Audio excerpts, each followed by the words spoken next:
Pernahkah kamu dihina oleh orang yang kamu cintai? Pernahkah kamu ditinggalkan hanya karena dianggap tidak cukup berharga? Dimas pernah merasakannya. Lelaki sederhana yang ditinggalkan istrinya hanya karena ia dianggap tak punya masa depan. Dihina di depan keluarganya sendiri, dipermalukan oleh cinta yang dulu ia perjuangkan sepenuh hati. Namun hidup punya cara sendiri untuk membalas. Di saat semua orang menertawakannya, Dimas justru bangkit. Dari seorang pria biasa, ia tumbuh menjadi sosok luar biasa, sukses, terhormat, dan disegani.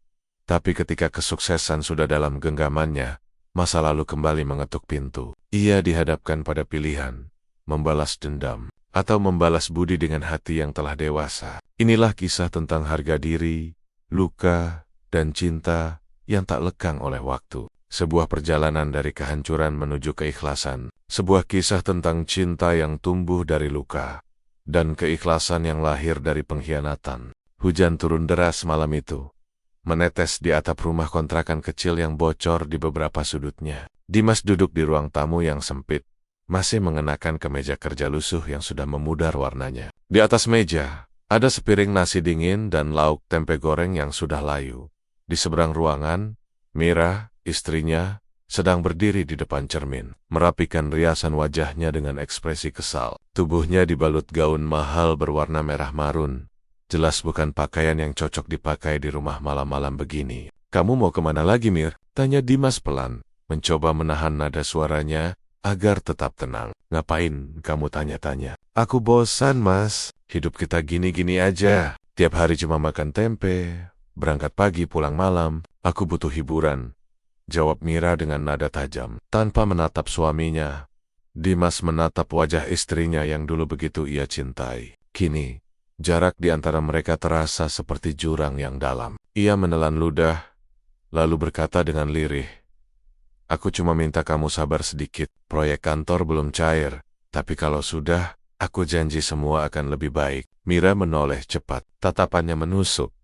"Janji? Kamu udah janji dari 3 tahun lalu, Mas. Aku capek dengar janji. Kamu pikir aku mau terus hidup susah? Aku nggak mau jadi istri gagal." Suara Mira meninggi, menampar harga diri Dimas yang tersisa. Lelaki itu diam, menatap lantai, menahan air mata yang nyaris jatuh. "Mira, aku kerja keras buat kita. Aku nggak pernah malas. Kerja keras. Tapi hasilnya apa? Kamu cuma pegawai rendahan. Sementara teman timangku udah jadi istri pengusaha hidupnya enak. Aku malu tiap ngumpul." Kata-kata itu seperti pisau. Dimas mencoba bicara, tapi tenggorokannya tercekat. Mira menghela napas panjang, mengambil tas dan kunci mobil. "Aku pergi. Aku butuh udara segar. Jangan tunggu aku malam ini." Pintu rumah terbanting keras. Hujan di luar makin deras, seolah ikut menangis bersama Dimas yang kini duduk sendiri, menatap langit-langit rumah yang bocor.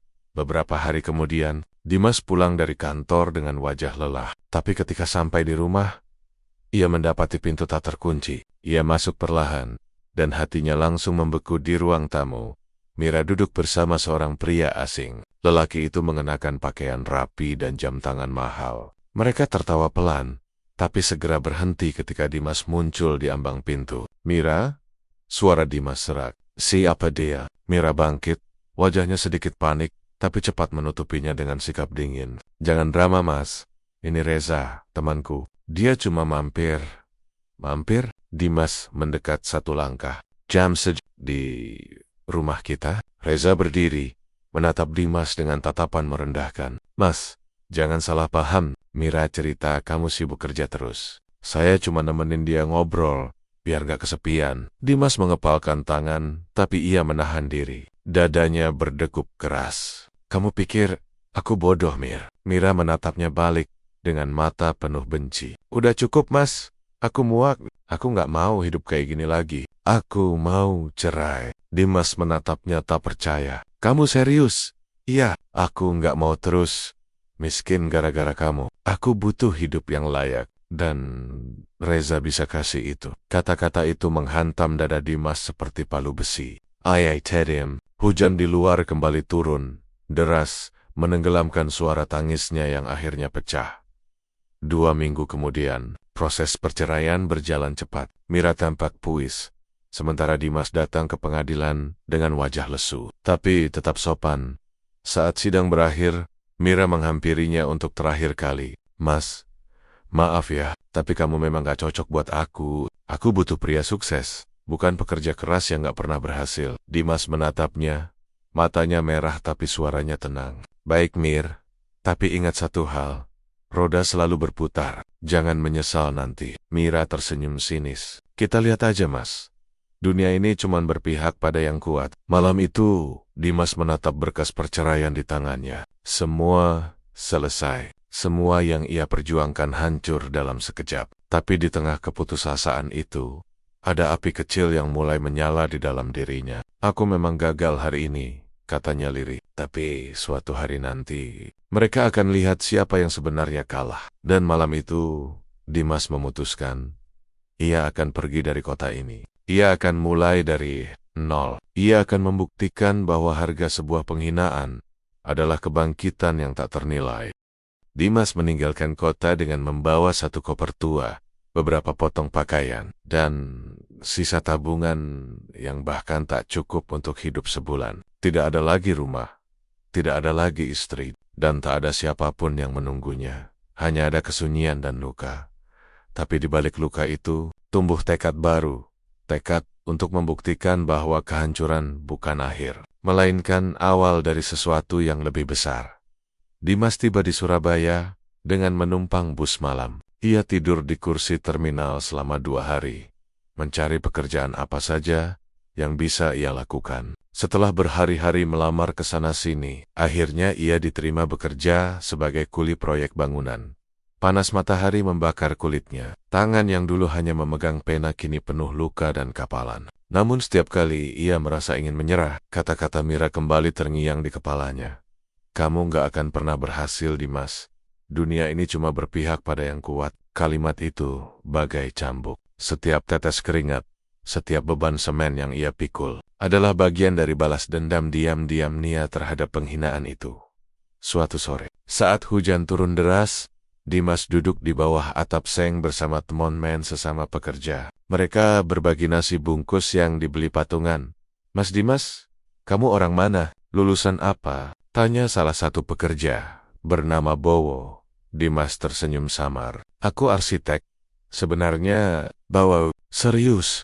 Lah kok kerja di sini jadi kuli? Dimas hanya menatap hujan di depan matanya. Kadang hidup perlu bikin kita jatuh, biar kita tahu caranya berdiri lagi. Beberapa bulan kemudian, Dimas bertemu dengan Pak Surya, pemilik proyek tempat ia bekerja. Pak Surya adalah pria parubaya yang bijak, pemimpin yang memperhatikan bawahannya. Ia sering memperhatikan Dimas yang berbeda dari pekerja lain, cara Dimas mengukur bata, cara ia memperbaiki kesalahan desain di lapangan. Suatu hari, Pak Surya menghampirinya. Mas Dimas, saya dengar kamu lulusan arsitektur. Iya Pak. Dulu saya kerja di kantor desain, tapi sekarang begini. Pak Surya mengangguk pelan. Kamu mau bantu saya gambar desain proyek baru? Saya butuh orang yang bisa gambar cepat dan rapi. Dimas sempat terdiam. Hatinya bergetar. Sudah lama ia tak memegang pensil gambar. Tentu, Pak, saya siap. Sejak hari itu, malam-malam Dimas tak lagi ia habiskan untuk tidur di lantai kos sempit. Ia menggambar, merancang, dan membantu Pak Surya menyusun konsep proyek kecil. Kerja kerasnya membuahkan hasil.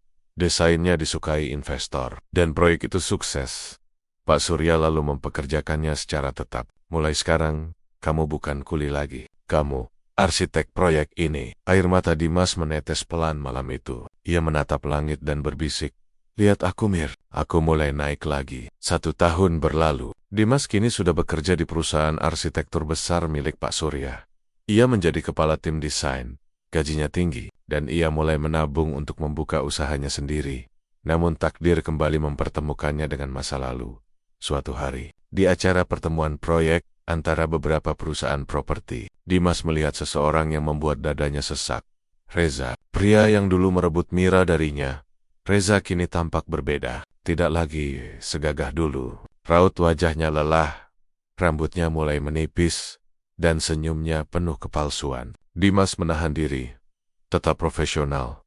Saat istirahat makan siang, Reza mendekatinya. Dimas, lama nggak ketemu ya? Dimas menatapnya datar. Iya, Cukup lama. Dunia sempit ternyata. Reza tersenyum kaku. Aku dengar kamu sekarang arsitek besar. Hebat juga biasa. Cuma berusaha nggak mati kelaparan, jawab Dimas dingin. Reza meneguk air mineralnya, lalu berkata dengan nada pelan, kalau ketemu Mira nanti, sampaikan salam ya. Nama itu membuat jantung Dimas berdebar. Tapi ia menatap Reza lurus-lurus. Aku nggak tahu kabarnya, dan nggak perlu tahu. Namun setelah pertemuan itu, pikiran Dimas terganggu. Apakah Mira masih bersama Reza? Apakah mereka bahagia? 6 bulan kemudian, Dimas akhirnya berani membuka usahanya sendiri. Dimar Studio, singkatan dari Dimas Arsitektur. Usahanya cepat berkembang karena hasil kerjanya disiplin dan elegan. Beberapa investor mempercayakan proyek besar padanya. Namun, di balik kesuksesan itu, Dimas masih sering merasa kosong. Luka batin karena penghinaan masa lalu belum sepenuhnya sembuh. Suatu malam, Pak Surya mengunjunginya. Kamu sudah hebat, Dimas. Tapi jangan kerja hanya untuk membuktikan sesuatu. Bekerjalah karena kamu ingin hidup damai. Dimas tersenyum, tapi hatinya menolak. Saya belum selesai, Pak. Masih ada yang harus tahu siapa saya sekarang. Hari itu datang tanpa diduga. Ketika Dimas sedang mempresentasikan proyek baru di sebuah hotel, sekretarisnya menghampiri. Pak, ada tamu yang menunggu di lobi. Katanya dia mengenal Bapak dulu. Namanya Mira. Dunia Dimas seolah berhenti berputar. Namanya kembali disebut setelah 4 tahun. Ia berjalan pelan ke arah lobi. Di sana, duduk seorang wanita dengan wajah sayu, pakaian sederhana, dan mata yang tampak kehilangan cahaya. Itu Mira. Mira berdiri ketika melihatnya, tapi Dimas hanya diam. Mazda, suaranya gemetar. Boleh aku bicara sebentar? Dimas menatapnya dalam diam. Hatinya bergejolak antara marah, kasihan, dan lega. Untuk apa, Mira? Bukankah dulu kamu bilang aku nggak pantas buatmu? Air mata Mira menetes. Aku salah, Mas. Reza meninggalkanku. Perusahaannya bangkrut. Aku nggak punya siopo-siopa sekarang. Dimas menarik napas panjang. Kamu datang ke orang yang dulu kamu hina. Kamu tahu itu? Mira, tapi aku cuma mau minta maaf. Aku bodoh. Aku sombong. Dimas menatapnya tajam. Lalu berkata dengan suara berat tapi tenang. Mira, aku sudah memaafkanmu sejak lama. Tapi jangan salah paham. Maaf, bukan berarti aku ingin kamu kembali. Mira menandok. Air matanya jatuh ke lantai. Aku mengerti, katanya pelan. Dimas menatapnya sebentar lalu berbalik. Semoga kamu menemukan damai yang kamu cari. Mir, aku sudah menemukanku sendiri. Mira hanya bisa menangis melihat punggung pria yang dulu ia hina, kini berjalan tegap meninggalkannya, dalam jas mahal dan wibawa yang tak terbeli. Malam itu, Dimas berdiri di dekat jendela kantornya, menatap kota yang penuh cahaya. Ia tersenyum kecil, menatap langit sambil berbisik, luka memang sakit, tapi tanpa Nia, aku gak akan pernah jadi sekuat ini. 2 tahun setelah pertemuan tak terduga dengan Mira, kehidupan Dimas berubah total. Dimar Studio kini menjadi salah satu firma arsitektur paling berpengaruh di Surabaya. Ia memiliki tim profesional, jaringan klien luas, dan proyek hingga ke luar negeri. Nama Dimas Aditya mulai dikenal di majalah bisnis dan desain. Namun di balik semua kemewahan dan penghormatan itu, masih ada satu ruang di hatinya yang gelap tempot di mana luka masa lalu belum benar-benar kering. Dimas sudah memaafkan Mira, tapi belum berdamai dengan penghinaan yang dulu menampar harga dirinya. Dan takdir, seolah tahu, mulai mempertemukan dia kembali dengan masa lalu yang belum selesai. Suatu pagi, Dimas menerima undangan tender proyek besar, pembangunan kompleks hunian modern bernama Emerald Residence, yang akan dikelola oleh perusahaan properti RZ Group. Dimas membaca proposal itu dengan tenang, hingga matanya berhenti pada satu nama di bawah tanda tangan. Reza Saputra, Direktur Utama RZ Group. Tangannya menggenggam kertas itu kuat-kuat, matanya menatap tajam, dingin, dan penuh makna. Reza, dunia ternyata berputar cepat ya, katanya pelan, setengah berbisik. Sekretarisnya, Lina, memperhatikan perubahan ekspresinya. Ada masalah, Pak? Tidak. Justru ini kesempatan. Seminggu kemudian, pertemuan antar pihak proyek digelar di sebuah hotel mewah. Ruangan itu dipenuhi para investor, kontraktor, dan pemimpin perusahaan Ketika Dimas melangkah masuk dengan jas hitam elegan dan sikap percaya diri, semua mata menoleh padanya. Ia tidak lagi pria lemah yang dulu ditinggalkan, ia kini simbol keberhasilan. Di ujung meja rapat, Reza tampak gugup, wajahnya tampak menua, dengan lingkar mata gelap dan rambut yang mulai beruban. Namun ia berusaha tersenyum saat Dimas datang mendekat. Wah, ini kejutan besar. Dimas Aditya, sang arsitek bintang. Siapa sangka ya? Dimas menjabat tangannya, tapi tatapannya menusuk. Saya juga tak sangka, Reza. Dulu kita bertemu dalam keadaan berbeda. Sekarang, tampaknya posisi kita bertukar. Reza tertawa kaku. Haha ayah, dunia memang lucu. Lucu sekali, jawab Dimas datar. Kadang orang yang dulu menertawakan kita, sekarang harus bekerja sama untuk bertahan hidup. Suasana rapat berjalan tegang. Dimas mempresentasikan konsep desain yang sangat futuristik, jauh di atas ekspektasi klien lain. Semua peserta terpesona, hanya Reza yang duduk kaku. Tahu betul bahwa keberhasilan proyek ini berarti ia harus tunduk pada Dimas. Dimas memenangkan tender tersebut. Ia resmi menjadi kepala perancang utama proyek Emerald Residence, sementara RZ Group bertindak sebagai pengembang utama. Artinya, setiap keputusan Dimas, Reza harus setuju. Ironi yang sempurna. Suatu siang, mereka rapat berdua di kantor RZ Group. Reza mencoba menjaga wibawa, tapi jelas terlihat ia tertekan. Dimas, desain kamu terlalu mahal. Perusahaan kami sedang kesulitan dana. Tolong kurangi sedikit anggaran. Dimas meletakkan berkas di meja, lalu menatapnya lurus-lurus. Dulu kamu tidak masalah menghamburkan uang untuk menunjukkan kekuasaanmu. Sekarang kamu minta penghematan. Lucu. Aku serius, Dim. Ini bisnis. Jangan bawa perasaan masa lalu. Dimas tersenyum tipis. Justru karena masa lalu, aku ada di sini. Aku ingin memastikan kamu merasakan rasanya jadi orang yang diremehkan. Reza terdiam. Wajahnya memucat. Kamu mau balas, Dendong? Aku hanya membalas dengan cara yang pantas. Bedanya, aku tak perlu menghina orang. Aku cukup sukses. Dan kamu harus tunduk pada kesuksesanku. Reza tak bisa berkata-kata. Ia hanya menunduk. Untuk pertama kalinya, posisi mereka benar-benar berbalik. Beberapa hari kemudian, Dimas tengah memeriksa lokasi proyek ketika seseorang memanggil namanya dari belakang. Suara itu lembut, tapi penuh keraguan. Mas Dimas, ia menoleh. Mira berdiri di sana. Kali ini ia mengenakan pakaian sederhana. Wajahnya tampak lebih tua, dan tubuhnya kurus. Dimas menatapnya dingin. Kamu kerja di sini? Mira menendak. Iya, aku staf administrasi di RZ Group. Setelah Reza jatuh, aku bantu di sini. Aku cuma ingin kerja, Mas, gak lebih. Dimas menatapnya tanpa ekspresi. Aku gak pernah larang kamu kerja, Mir. Tapi jangan harap aku akan melupakan semua yang terjadi. Mira menggigit bibir, menahan tangis. Aku tahu, Mas. Aku cuma pengen kamu tahu. Setiap hari aku menyesal. Dimas menghela napas panjang. Menyesal tidak mengubah apapun. Tapi kalau kamu memang ingin hidup baru, buktikan dengan kerja keras, bukan air mata. Mira menatapnya, dan di matanya tampak rasa hormat yang tulus. Untuk pertama kalinya, ia melihat Dimas bukan sebagai suami yang gagal, tapi sebagai pria yang kuat dan berharga. Beberapa bulan berjalan, proyek Emerald Residence hampir selesai. Namun, tiba-tiba muncul masalah besar. Audit menemukan penyimpangan keuangan dalam laporan RZ Group. Uang proyek diselewengkan, dan semua jejak mengarah ke Reza. Ketika berita itu mencuat ke publik, saham RZ Group anjlok. Investor menarik diri. Reza panik dan berusaha menemui Dimas di kantornya. Dimas, tolong bantu aku. Aku tahu kamu punya koneksi dengan investor. Aku nggak mau semuanya hancur. Dimas menatapnya dengan tatapan tajam, penuh wibawa. Kamu minta tolong pada orang yang dulu kamu permalukan, yang kamu hina habis-habisan? Reza, aku salah, aku kehilangan segalanya. Tolonglah Dimas. Dimas terdiam lama, lalu berkata pelan tapi dingin. Aku tidak akan menjatuhkanmu. Reza, dunia sudah melakukannya untukku. Aku hanya akan memastikan kamu belajar satu hal. Kesombongan selalu punya harga. Reza tertunduk, menangis tanpa suara.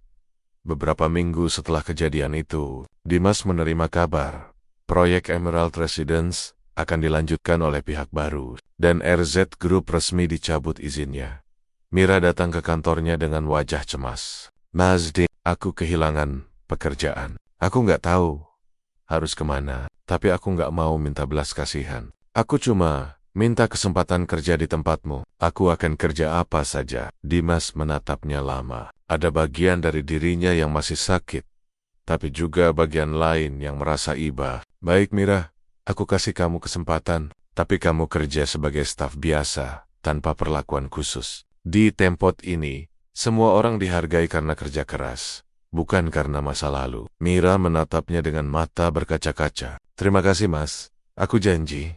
Aku nggak akan kecewakan kamu lagi. Dimas hanya mengangguk. Dalam hatinya, ia sadar balas budi lebih kuat daripada balas dendam. Karena saat ia menolong orang yang dulu menghancurkannya, ia bukan lagi korban. Ia sudah menjadi pemenang sejati. Dimas duduk di balkon kantornya, memandangi proyek yang hampir selesai. Ia tersenyum samar lalu berbisik, "Aku sudah membalas, tapi dengan caraku. Bukan dengan kebencian, tapi dengan keberhasilan."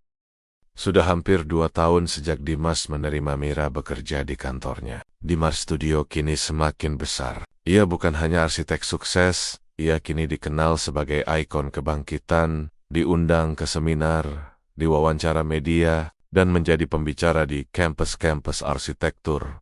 Namun di balik senyum dan jas elegan yang ia kenakan setiap hari, jiwanya tidak sepenuhnya tenang. Ia sering terbangun tengah malam, menatap bayangannya di kaca, bertanya, "Aku sudah memaafkan mereka, tapi kenapa hatiku belum damai?" Pagi itu, Dimas sedang diwawancarai oleh stasiun televisi nasional. Acara itu bertajuk Dari Nol Hingga Berhasil. Kisah inspiratif Dimas Aditya. Host bertanya dengan nada kagum, "Pak Dimas, apa yang membuat Anda tetap kuat meski sempat jatuh dan ditinggalkan?" Dimas tersenyum samar. "Mungkin karena saya percaya setiap penghinaan bisa jadi bahan bakar untuk bangkit. Tapi yang paling penting bukan balas dendam, melainkan membuktikan bahwa kita bisa hidup lebih baik tanpa harus menjatuhkan siapapun." Setelah acara selesai, Dimas berjalan ke parkiran, tapi langkahnya terhenti ketika seseorang memanggilnya dari kejauhan. "Mas Dimas, Di sana berdiri seorang wanita muda, sekitar 25 tahun, mengenakan blazer hitam dan wajah yang mirip seseorang dari masa lalu. "Kamu siapa?" tanya Dimas heran. "Nama saya Nadine, saya anaknya Bu Mira." Dimas terkejut, nafasnya tercekat. "Anaknya Mira?" Nadine mengangguk pelan. "Iya, ibu cerita banyak tentang Mas Dimas, tentang kesalahannya dulu. Aku cuma mau bilang terima kasih karena Mas sudah kasih ibu kesempatan kerja. Sekarang beliau jauh lebih baik." Dimas menatap mata gadis itu, dan di sana ia melihat cerminan masa lalu. Wajah lembut yang dulu ia cintai, tapi kini hadir dalam bentuk baru, polos, tulus. "Ibumu baik-baik saja sekarang?" "Masih berjuang, tapi aku tahu ibu benar-benar menyesal. Dia sering nangis kalau lihat Mas di TV. Dia bilang, Mas adalah lelaki terbaik yang pernah ia sakiti." Kata-kata itu menusuk hati Dimas lebih dalam dari yang ia kira. Beberapa hari kemudian, Dimas sering melihat Mira di kantor bekerja keras. Ia tidak lagi wanita angkuh seperti dulu. Ia rendah hati, rajin, bahkan sering membantu rekan-rekan kerja tanpa pamrih. Suatu malam, kantor hampir sepi. Hanya Dimas dan Mira yang masih bekerja menyelesaikan laporan proyek. Sunyi. Hanya terdengar suara ketikan keyboard dan hembusan AC. Tiba-tiba, Mira berkata pelan, "Mas Dimas, aku boleh jujur sesuatu?" Mira menatap layar komputer, tak berani menatap wajahnya. "Aku nggak pernah berhenti merasa bersalah. Setiap hari aku lihat Mas di sini, makin sukses, makin baik. Aku makin sadar betapa bodohnya aku dulu. Aku nggak minta balikan Mas. Aku cuma pengen Mas tahu kalau aku betul-betul menyesal." Dimas terdiam lama. Ia menghela napas, lalu berkata tanpa menatapnya, "Aku sudah maafin kamu, Mir. Tapi maaf nggak selalu berarti bisa kembali seperti dulu." Air mata Mira jatuh, tapi ia tersenyum getir. "Aku tahu Mas, aku nggak pantas lagi. Aku cuma pengen bisa nebus semuanya lewat kerja." Dimas hanya mengangguk. Tapi malam itu, ia pulang dengan hati yang aneh, campuran antara iba, simpati, dan luka lama yang kembali terbuka. Kesuksesan membawa cahaya, tapi juga menarik bayangan. Suatu pagi, Sekretaris Dimas melapor dengan wajah panik. "Pak, ada seseorang yang datang ke kantor marah-marah. Katanya punya urusan pribadi sama Bapak." Dimas keluar dari ruangannya, dan di lobi berdiri seorang pria berwajah kasar, Reza. Ia tampak kusut, matanya merah, tubuhnya kurus, tapi auranya masih menyimpan kebencian. "Kamu puas sekarang, Dim? Kamu hancurkan hidupku. Kamu rampas semua yang aku punya." Dimas menatapnya tenang. "Aku tidak merampas apapun. Kamu yang menghancurkan dirimu sendiri." "Omong kosong." Reza menatapnya tajam. "Kamu sengaja bikin aku jatuh. Kamu mau balas dendam karena Mira. Aku bahkan tak perlu melakukannya, Reza. Dunia yang melakukannya untukku." Reza menggebrak meja, membuat semua orang di lobi terkejut. "Kalau aku nggak bisa sukses, kamu juga nggak akan tenang. Aku akan buat kamu jatuh juga, Dimas." Lihat, Satpam datang menahan Reza, tapi sebelum dibawa pergi, pria itu berteriak, "Hidupmu belum selesai, Dimas. Aku akan balas semua ini." Kata-kata itu menggema di kepala Dimas lama setelah Reza pergi. Untuk pertama kalinya dalam bertahun-tahun, ia merasa takut. Bukan pada Reza, tapi pada apa yang kebencian bisa lakukan pada seseorang. Beberapa hari kemudian, insiden terjadi. Salah satu proyek besar di Mars Studio tiba-tiba bermasalah. Laporan keuangan bocor ke media. Ada tuduhan korupsi dan manipulasi tender. Semua bukti seolah mengarah ke Dimas. Investor panik. Reputasi Dimas mulai dipertanyakan.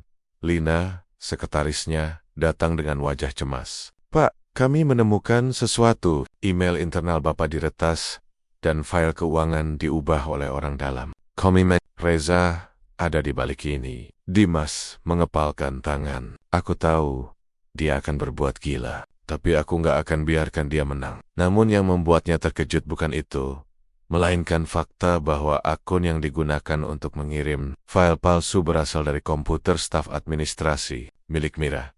Dimas memanggil Mira ke ruangannya. Wajah wanita itu pucat ketika melihat ekspresi dingin di wajah Dimas. "Kamu tahu kenapa aku panggil?" tanya Dimas, datar. "Tidak, Mas.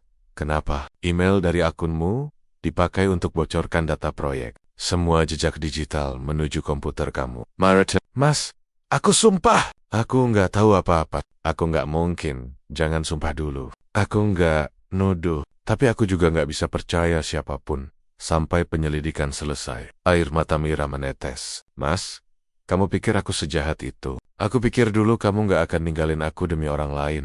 Tapi kamu lakukan juga." Kata-kata itu membuat Mira terdiam. Ia menunduk, menangis tanpa suara. "Masih juga kamu hukum aku ya?" Suaranya gemetar. "Padahal aku cuma pengin jadi orang baik kali ini." Dimas memalingkan wajah. Ia menahan emosi antara amarah dan iba yang bercampur menjadi satu. "Kalau kamu benar, buktikan. Kalau kamu salah, aku sendiri yang akan pastikan kamu menanggung akibatnya." Mira keluar dari ruangan sambil menangis. Dan untuk pertama kalinya setelah lama, Dimas menunduk di kursinya, menatap foto lamanya yang masih tersimpan di laci. Foto pernikahan mereka dulu, kini sudah lusuh. "Kenapa, Tuan? Kenapa luka ini selalu datang lewat orang yang sama?" 2 hari kemudian, penyelidikan selesai. Hasil forensik digital menunjukkan bahwa memang komputer Mira dipakai untuk mengirim data, tapi diretas dari luar jaringan kantor. Dan alamat TV yang digunakan mengarah ke Reza Saputra. Mira terbukti tidak bersalah.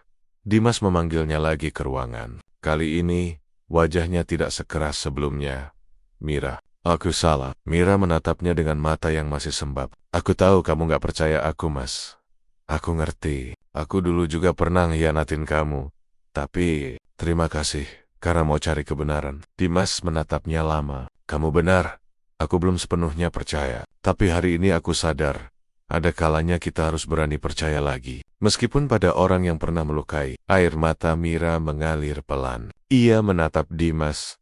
Dan untuk pertama kalinya setelah bertahun-tahun, mereka berdua tidak lagi berbicara sebagai mantan suami istri, tapi sebagai dua manusia yang sama-sama belajar dari luka.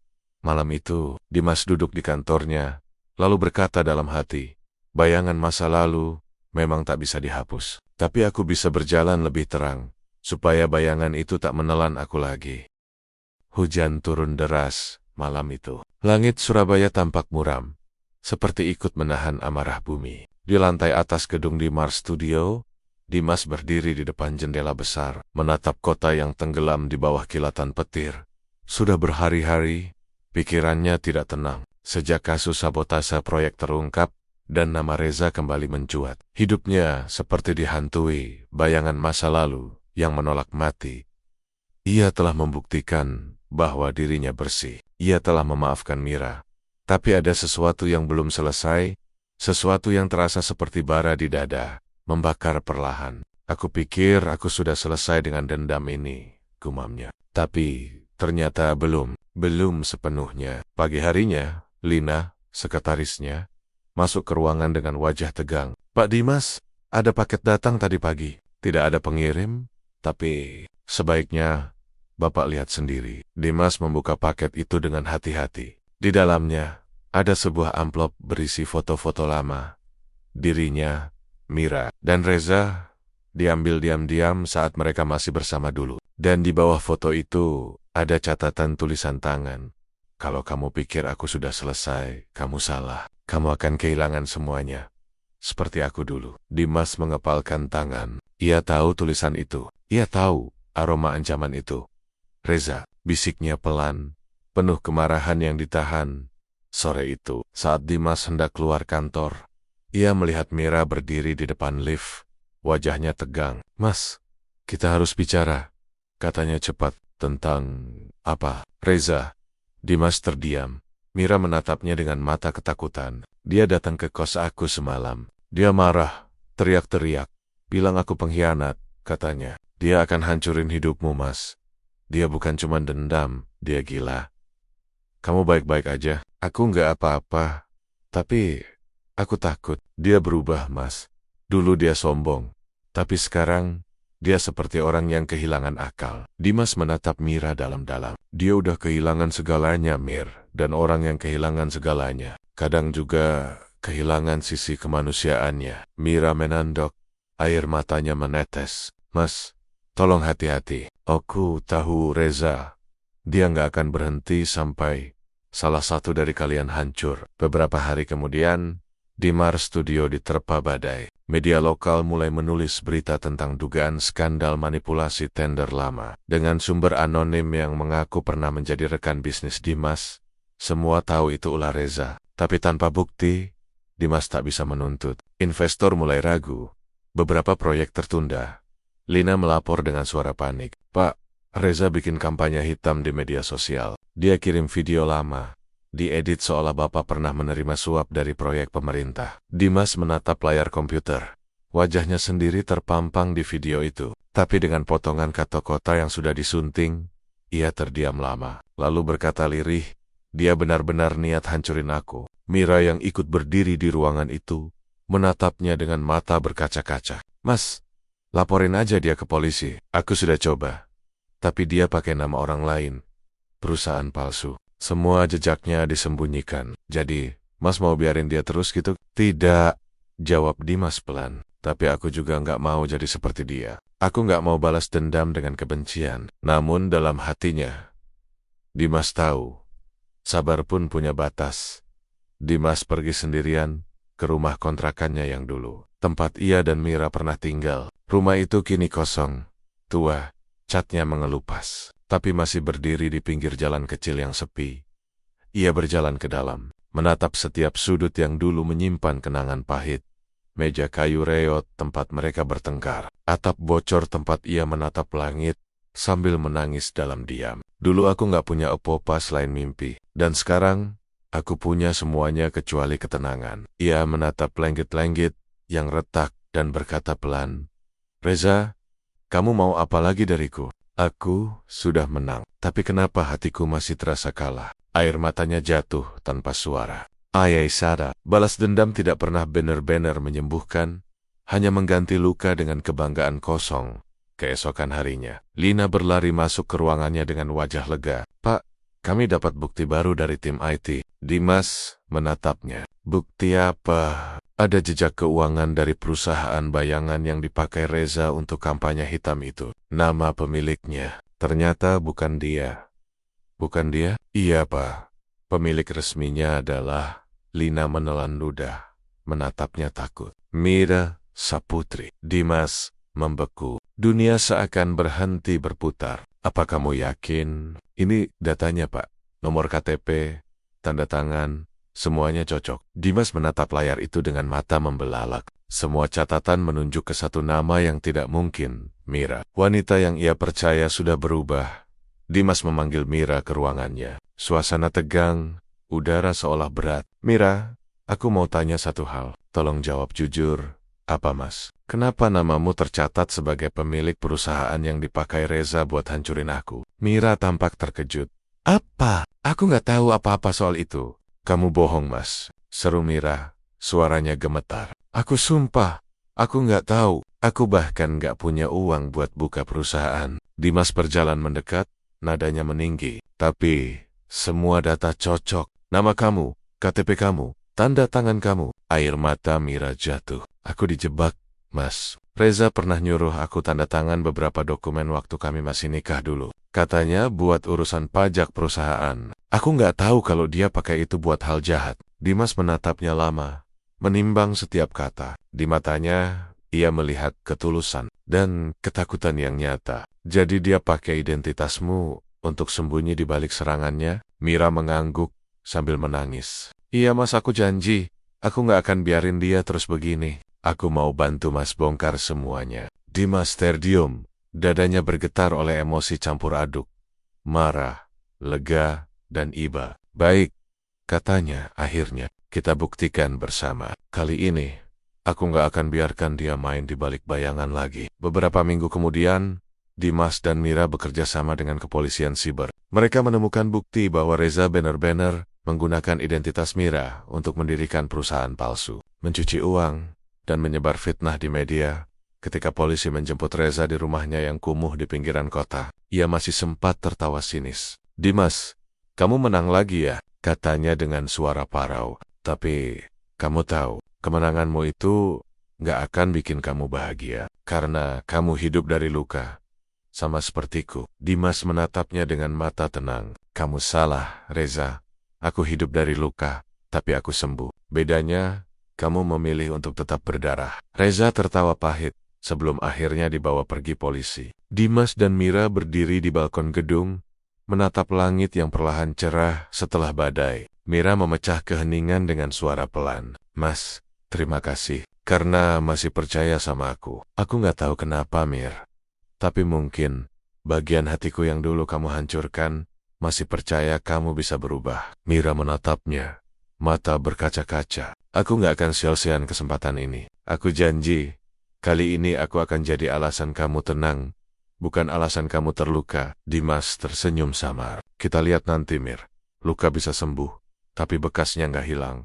Kadang, bekas itu yang ngingetin kita biar nggak jatuh di tempat yang sama. Mira mengangguk pelan, menatap langit yang mulai berbintang. Hujan sudah reda, tapi di hati mereka, badai baru saja berakhir. Malam kembali turun di atas kota Surabaya. Di jendela besar kantor Dimars Studio, memantulkan cahaya lampu jalan yang temaram. Dimas duduk sendirian di ruang kerjanya, menatap layar laptop yang menampilkan pemberitaan baru. Reza Saputra ditangkap, kasus fitnah dan manipulasi data terungkap. Ia menutup layar itu pelan. Kebenaran telah tersingkap. Nama baiknya dipulihkan. Tapi anehnya, tidak ada rasa lega yang sepenuhnya menenangkan. Yang tersisa hanyalah kelelahan. Dan di balik itu semua, satu wajah yang terus muncul di pikirannya. Mira. Beberapa hari setelah penangkapan Reza, suasana kantor mulai normal kembali. Karyawan tersenyum, proyek berjalan lagi, dan para investor kembali percaya. Namun di balik semua itu, hubungan antara Dimas dan Mira masih diliputi kehati-hatian.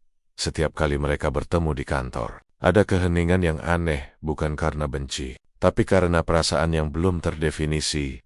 Suatu sore, Dimas memanggil Mira ke ruangannya. Duduklah, Mir. Aku mau bicara bukan sebagai atasan, tapi sebagai seseorang yang pernah jadi bagian hidupmu. Mira menatapnya canggung. Baik, Mas. Aku dengar. Dimas menghela napas. Setelah semua yang terjadi, aku cuma ingin tahu satu hal. Kenapa kamu masih mau di sini? Kamu bisa aja pergi setelah Reza ditangkap. Mira menandok. menggenggam jarinya erat. Karena di sini, aku ngerasa bisa nebus semuanya. Di sini aku belajar arti tanggung jawab. Dan setiap kali lihat Mas, aku diingatkan betapa berharganya orang yang dulu aku sia-siain. Dimas menatapnya lama, tidak berkata apa-apa. Ia hanya menatap mata wanita itu.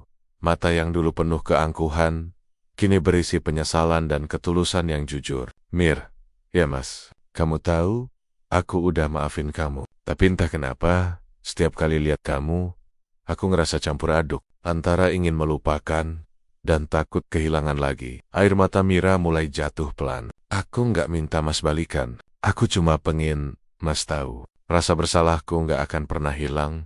Tapi aku berjanji, nggak akan buat Mas terluka lagi. Beberapa minggu berlalu. Hubungan mereka mulai mencair. Dimas mulai bisa tertawa lagi. Dan Mira sering menemaninya menyusun proposal proyek baru.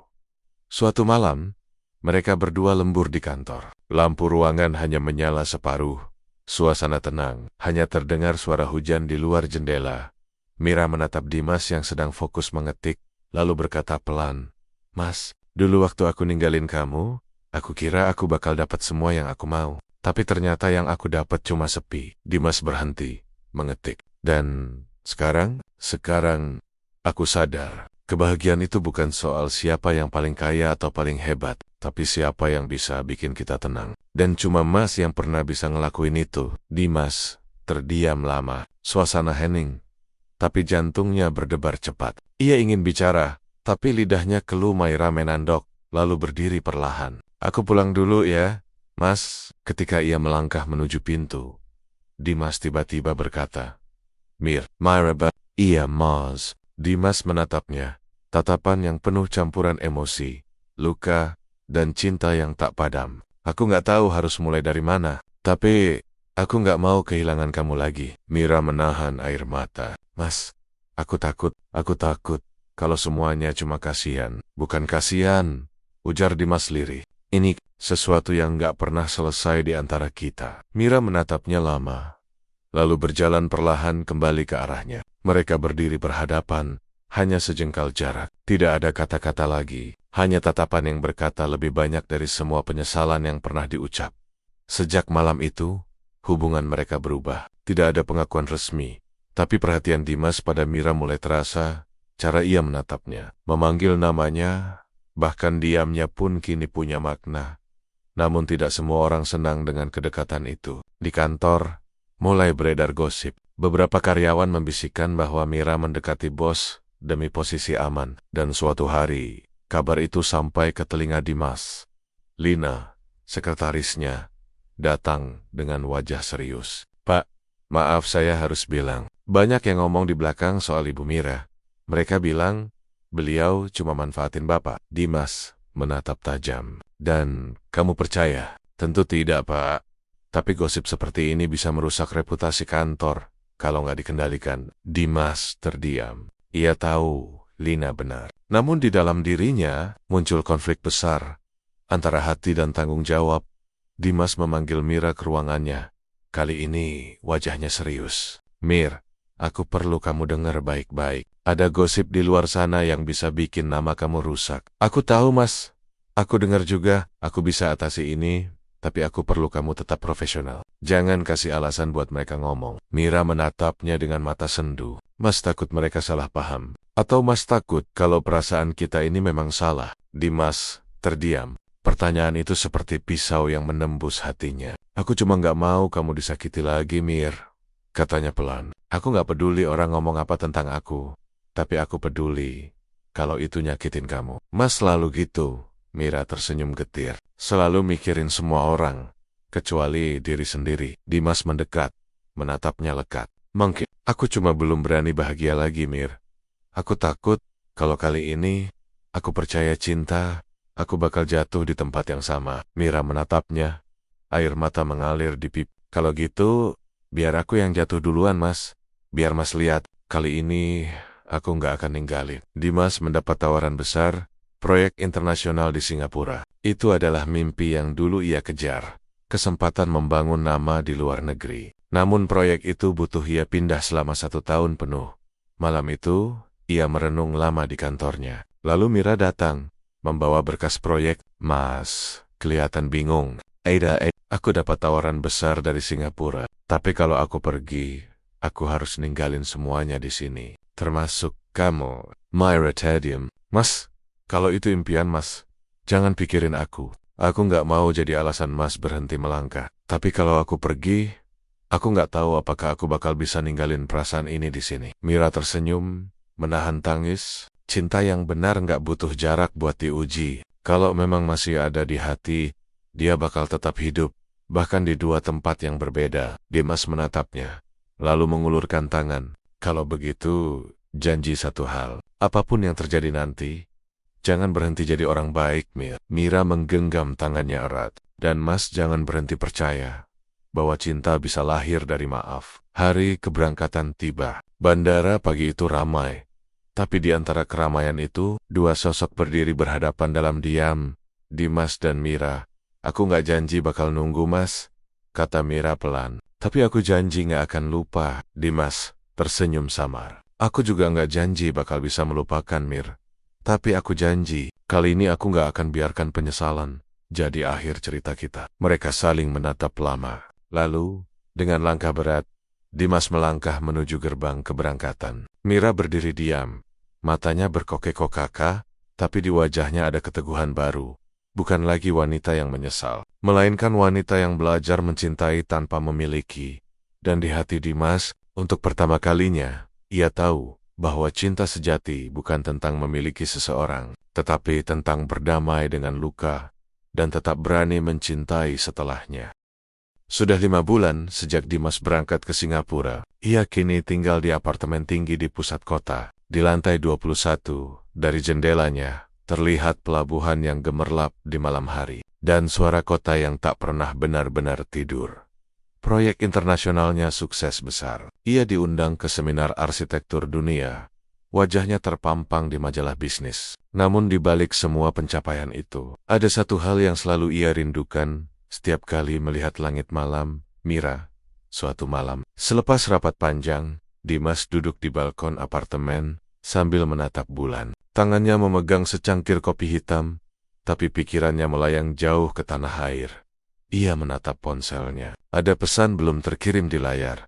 Kamu masih suka kopi tanpa gula kan, Mir? Tapi jempolnya ragu untuk menekan tombol kirim. Bukan karena ia tak ingin, tapi karena ia takut membuka lagi pintu yang dulu sudah ia kunci.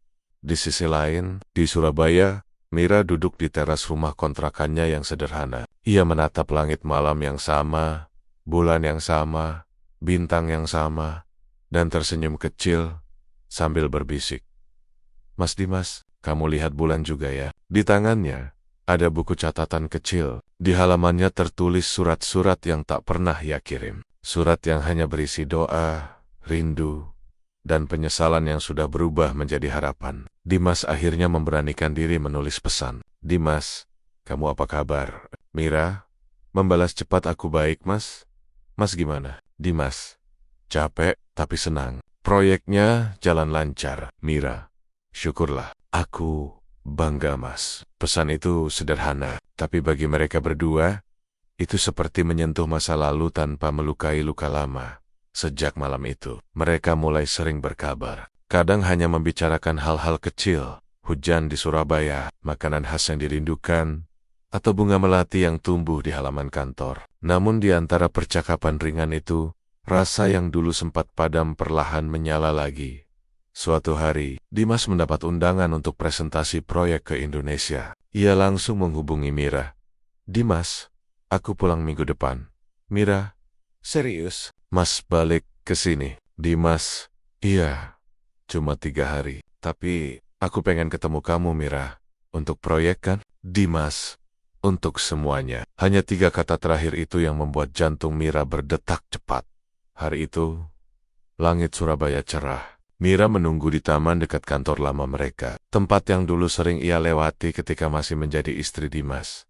Angin sore berhembus lembut, membawa aroma nostalgia yang sulit dijelaskan ketika mobil hitam berhenti di depan taman. Dan Dimas keluar dengan jas rapi dan senyum tenang. Waktu seolah berhenti, Mira berdiri terpaku. Wajah lelaki itu tampak lebih matang, tapi mata yang menatapnya masih sama, hangat dan penuh kedalaman. Mas Mia, Mereka saling menatap tanpa kata, sampai akhirnya Dimas berkata pelan, "Kamu kelihatan lebih tenang sekarang."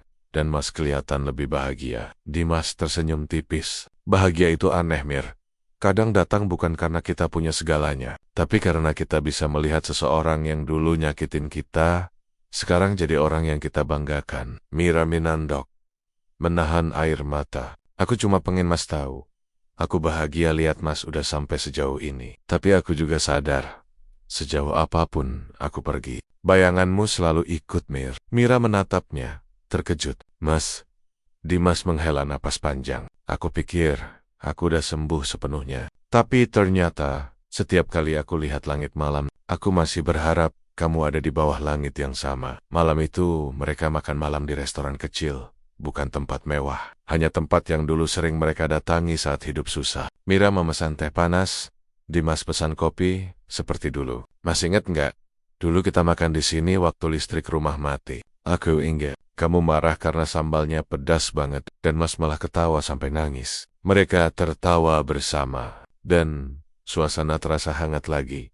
Tapi di balik tawa itu, ada rindu yang tak berani diucapkan.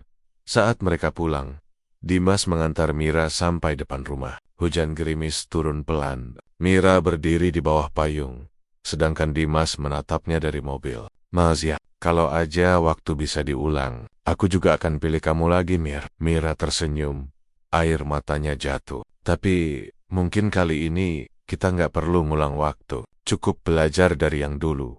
Kamu benar. Dimas menatapnya lembut, tapi belajar pun kadang membuat kita ingin mencoba lagi, dengan cara yang lebih baik. Dimas kembali ke Singapura 2 hari kemudian, tapi kali ini ada perasaan berbeda. Ia tahu hatinya sudah kembali pada tempatnya. Namun di saat yang sama, tawaran besar datang. Posisi permanen di perusahaan internasional, dengan gaji dan prestisi yang jauh lebih tinggi. Jika ia menerima tawaran itu, artinya ia harus tinggal di luar negeri selamanya. Malam itu, ia duduk di balkon, menatap langit. Ia membuka pesan terakhir dari Mira.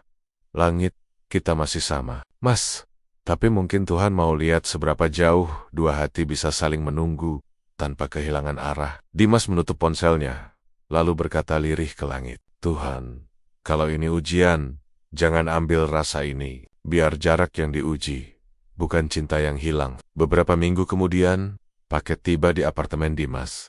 Tanpa pengirim, hanya amplop coklat sederhana. Di dalamnya ada surat tulisan tangan dari Mira. Mas Dimas, kalau surat ini sampai ke tangan Mas, mungkin aku udah nggak di Surabaya lagi. Aku diterima kerja di proyek sosial di Lombok, bantu bangun rumah untuk warga pesisir. Aku pengen terus belajar dari hal-hal yang Mas ajarin.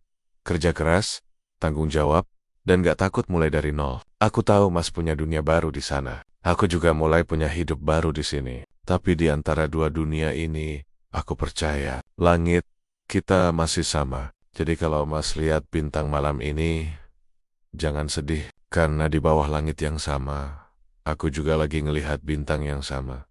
Sambil doain Mas, tetap bahagia. Mira. Dimas menatap surat itu lama, air matanya jatuh pelan di atas tulisan tinta hitam itu. Ia tersenyum, bukan karena kehilangan, tapi karena akhirnya ia mengerti, memaafkan adalah bentuk cinta yang paling dewasa. Malam itu, di dua tempat berbeda, Singapura dan Lombok, dua hati yang pernah saling melukai, kini menatap langit yang sama. Tanpa amarah, tanpa dendam, hanya doa yang lembut dan rindu yang tenang. Dimas menatap bintang dan berbisik, terima kasih Mir, karena dari semua yang pernah pergi, kamu adalah satu-satunya yang mengajarkan arti kembali, tanpa harus pulang. Waktu berjalan cepat. 3 tahun telah berlalu sejak Dimas terakhir melihat Mira. Kini, Dimar Studio bukan hanya nama besar di Indonesia, tetapi juga perusahaan arsitektur yang dikenal di Asia. Dimas sering menjadi pembicara di konferensi, tampil di televisi, bahkan menerima penghargaan sebagai tokoh inspiratif nasional. Tapi, di balik semua tepuk tangan dan sorotan kamera itu, ada satu ruang sunyi dalam dirinya. Ruang yang hanya bisa diisi oleh kenangan seseorang yang telah pergi tanpa pamit. Mira, suatu pagi, ketika Dimas sedang mengecek email di ruang kerjanya, Lina masuk membawa map berwarna coklat. Pak, ini undangan dari Lombok, Katanya dari Yayasan Pembangunan Rumah Nelayan. Mereka ingin kerjasama dengan Dimas Studio. Dimas membuka map itu. Di dalamnya tertulis nama penanggung jawab proyek, Mira Saputri. Tangannya bergetar pelan, bukan karena takut, tapi karena sesuatu dalam dirinya tiba-tiba bergetar, antara rindu, haru dan rasa yang belum padam. Hubungi mereka, Lin. Aku mau ikut langsung ke lokasi. Beberapa hari kemudian, pesawat kecil mendarat di Bandara Lombok. Dimas melanjutkan perjalanan ke desa pesisir yang terpencil. Tempat proyek pembangunan rumah sederhana untuk nelayan sedang berlangsung. Begitu tiba di lokasi, ia melihat anak-anak berlari di pantai. Orang-orang bekerja bahu-membahu membangun rumah. Dan di tengah keramaian itu, berdiri seorang wanita sederhana dengan jilbab abu-abu dan wajah yang teduh. Mira, waktu telah mengubahnya. Kulitnya agak legam karena matahari, tapi matanya masih sama, bening dan hangat. Saat pandangan mereka bertemu, waktu seolah berhenti. Angin laut bertiup pelan, membawa aroma asin dan nostalgia yang menembus dada. Mas Dimas, Mira. Keduanya terdiam, tidak ada pelukan, tidak ada air mata berlebihan, hanya keheningan yang damai, seperti laut yang beriak lembut setelah badai panjang. Mira tersenyum tipis. Mas kelihatan bahagia. Dimas menjawab dengan suara lembut. Bahagia bukan karena semuanya sempurna, Mir, tapi karena aku akhirnya bisa tenang. Mira mengangguk pelan. Aku juga udah tenang sekarang, Mas. Aku nggak lagi lari dari masa lalu. Di sini, aku ngerasa berguna. Aku ngebangun sesuatu dari hati, bukan dari ambisi. Dimas menatap sekeliling. Rumah-rumah sederhana yang dibangun dengan kerja keras. Senyum warga, anak-anak yang berlari tanpa alas kaki di pasir. Kamu benar-benar berubah, Mir. Aku cuma berusaha jadi orang yang lebih baik. Dulu aku pikir cinta itu harus dimiliki. Tapi ternyata cinta yang sejati justru yang bisa kita lepaskan dengan doa. Kata-katanya membuat Dimas terdiam lama. Ada keheningan yang dalam. Tapi bukan lagi karena luka, melainkan karena rasa syukur. Sore itu, mereka duduk di tepi pantai. Langit mulai jingga, matahari perlahan tenggelam di balik cakrawala. Suasana tenang, hanya suara ombak yang datang dan pergi. Masih ingat nggak? Kata Mira sambil tersenyum. Dulu kita sering mimpi punya rumah kecil di pinggir laut. Dimas tersenyum balik. Ya, tapi dulu kita terlalu sibuk ngejar gedung tinggi.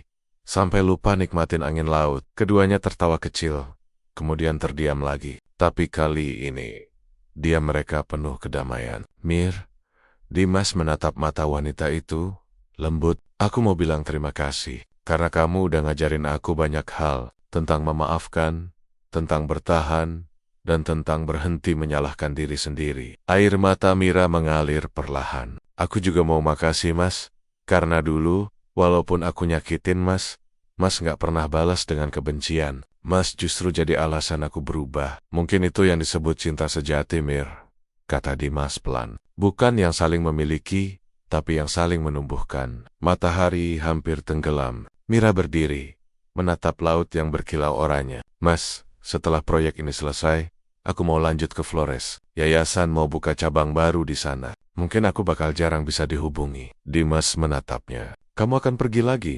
Mira tersenyum lembut. Bukan pergi, Mas. Cuma berpindah tempat. Tapi hatiku tetap di tempat yang sama. Di bawah langit yang sama. Dimas menatapnya lama. Lalu tersenyum dengan mata berkaca-kaca. Kalau gitu, aku nggak akan bilang selamat tinggal.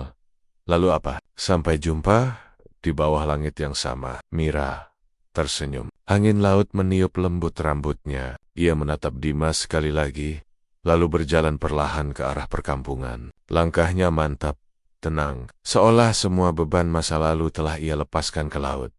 Beberapa bulan kemudian, proyek di Lombok selesai. Dimas kembali ke Surabaya, lalu menulis sebuah buku berjudul Harga Sebuah Penghinaan. Buku itu bukan tentang dendam, tapi tentang perjalanan seorang manusia belajar mencintai tanpa kepemilikan, dan memaafkan tanpa kehilangan harga diri. Dalam peluncuran bukunya, ia berkata di depan ratusan orang, dulu, saya pernah dihina, dijatuhkan, dan ditinggalkan. Tapi kalau waktu bisa diulang, saya nggak mau hapus semua itu. Karena tanpa luka, saya nggak akan tahu arti sembuh. Tanpa kehilangan, saya nggak akan tahu bagaimana cara menghargai yang tinggal. Dan tanpa dia, wanita yang pernah menyakiti saya nggak akan tahu apa itu cinta yang paling tulus. Orang-orang bertepuk tangan, tapi Dimas hanya tersenyum kecil, lalu menatap ke langit lewat jendela aula. Langit sore itu berwarna sama seperti saat di Lombok, jingga keemasan, dan di dalam hatinya ia tahu, di suatu tempat jauh, Mira juga sedang menatap langit yang sama. Waktu akhirnya menyembuhkan luka. Dimas dan Mira tidak pernah bersatu kembali sebagai sepasang kekasih, tapi mereka bersatu dalam hal yang lebih besar. Kedamaian. Mereka adalah dua jiwa yang pernah saling melukai, namun akhirnya saling menyembuhkan karena cinta sejati. Pada Akornia, bukan tentang siapa yang memiliki, tetapi siapa yang tetap mendoakan di bawah langit yang sama.